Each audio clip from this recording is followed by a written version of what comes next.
Hello, and welcome to So What Did You Think About with me, Livingston the Cat, and my guest, who's only been here for this one guest episode, Eric. Hi, Eric. Hey, it's great to have you on the show. You should really come here more often. Yeah, I should. It's actually pretty nice here. Yeah. Yeah, got good weather.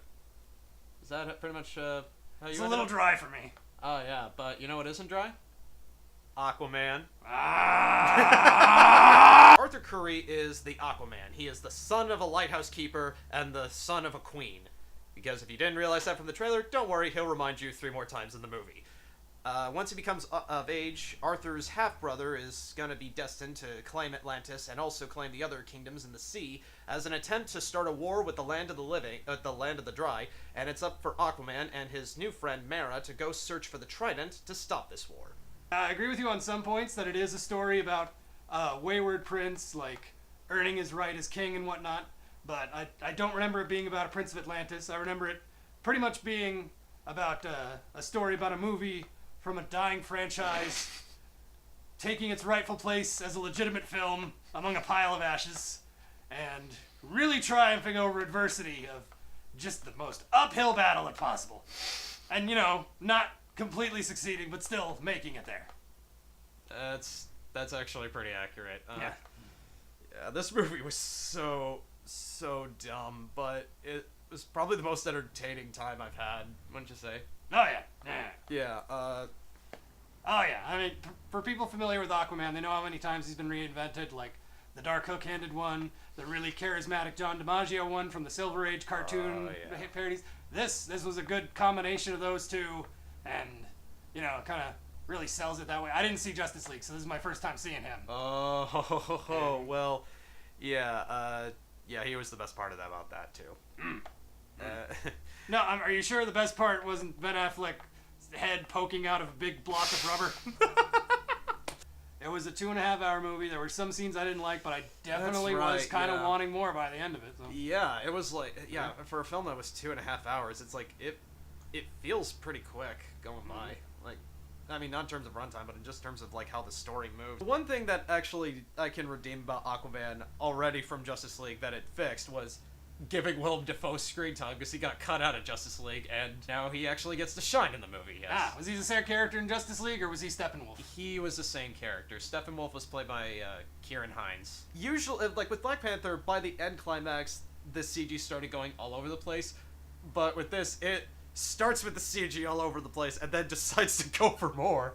Oh, I can't argue with you there. Yeah. My immediate comparison with the CG was probably Wonder Woman, and to a lesser extent in Man of Steel. They had a really bad fight scene, and they keep thinking they can fix the animation post, and like, it's these weird, awkward poses that don't have any energy, while all these effects try to compensate for it.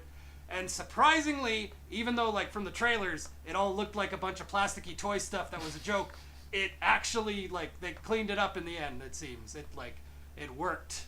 Like, he just slaughters people on a freaking giant squid bear. Okay. It's a squid bear. Yeah, let's talk about that. Oh my god. Like, yeah, basically the end of this movie pretty much turns into Pacific Rim meets Dune and Lord of the Rings. He went down there to find the trident, to find his title, and what he ended up fighting was a mount that accurately represented his character. Mm-hmm.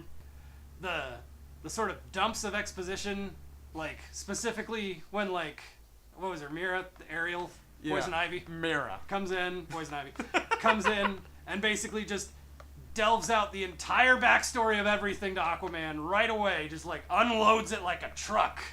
And, you know, to a lesser extent... Everybody does that. Yeah, honestly. No, Black Manta's dad does it. Orm does it. Orm's scene was at least a little more acceptable. Like, that is the scene you'd expect the exposition to come out on. I guess Willem Dafoe kind of... It's a thing where you don't really need it, but at the same time, like, I guess for certain markets, I guess they want that now because they do it in every goddamn movie. I don't know, maybe it's also a horror movie thing. I remember Insidious does that a lot. There's that old lady just has to have a monologue that explains everything near the end and ruins the tension. Funny enough, it's the same director, too. I thought it was Jim The Conjuring. Is it the same guy? No, he did The Conjuring, too. Ah, okay. He also did the original Saw. Yeah, well, he's really... I don't like his exposition jumps. I don't know why he does that. Yeah, it gets a little repetitive. It's not as bad as King Kong's, but you know. Go see Aquaman with friends. Don't go see it alone. Get some people to go see it with you. You'll have you'll have a great time with this. Nice big screen. Like, this is definitely a theater movie, I think. Oh yeah. Like, just especially Patrick Wilson's take it CG all in. mask. At the yeah, end. I gotta hand it to it. Like, even as cartoony as that was, like, it worked. This Aquaman, like its main character, is so stupid, but it's so much fun. No, I wouldn't call him stupid. He's what's the word? What's the word? Outrageous. Close. But what could be greater than a king? A hero. Don't make me self-conscious about my habits. I'm sorry.